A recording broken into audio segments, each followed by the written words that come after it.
ইংরেজিকে নিয়ে আমরা খুব বেশি আলোচনা করে থাকি। ভাষাটা সত্যি সহজ না, একটু জটিল।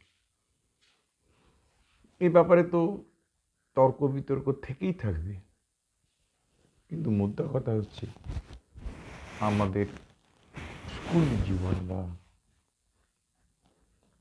প্রাথমিক জীবনটাতে ইংরেজি ভাষাকে নিয়ে একটু প্রাধান্য দিতে হবে, এটা শেখার জন্য।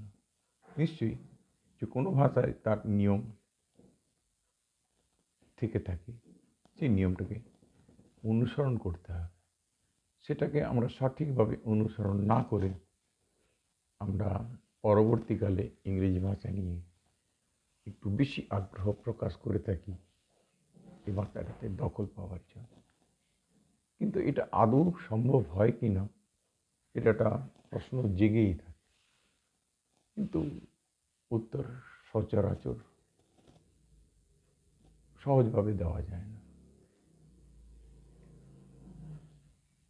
প্রাথমিক পর্যায় থেকে দ্বাদশ শ্রেণী পর্যন্ত যে আমাদের সিলেবাস, বর্তমান সিলেবাস আছে, আপাতত তাই সেই সময়টাতেই ভাষাতে দখলটা নেওয়ার চেষ্টা করতে হবে। তার জন্যে এই ভাষাটাতে ব্যবহার করতে হবে। আমরা ইংরেজি ভাষাটা শেখার চেষ্টা করি ঠিক বাংলা ভাষার মাধ্যমে।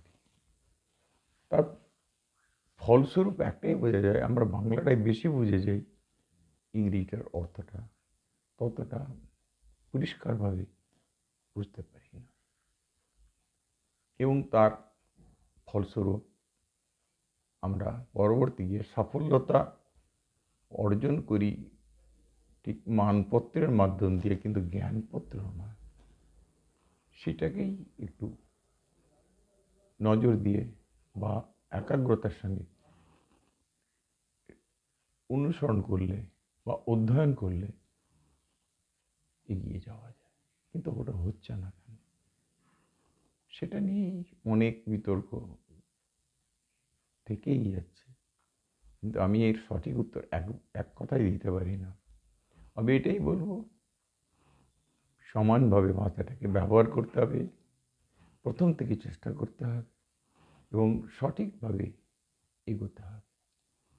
সেটাই হচ্ছে আসল পদ্ধতি। সেই পদ্ধতির মাধ্যম দিয়ে আমরা এগিয়ে যেতে পারবো। এটুকু, এটাই আসল, বাকি না।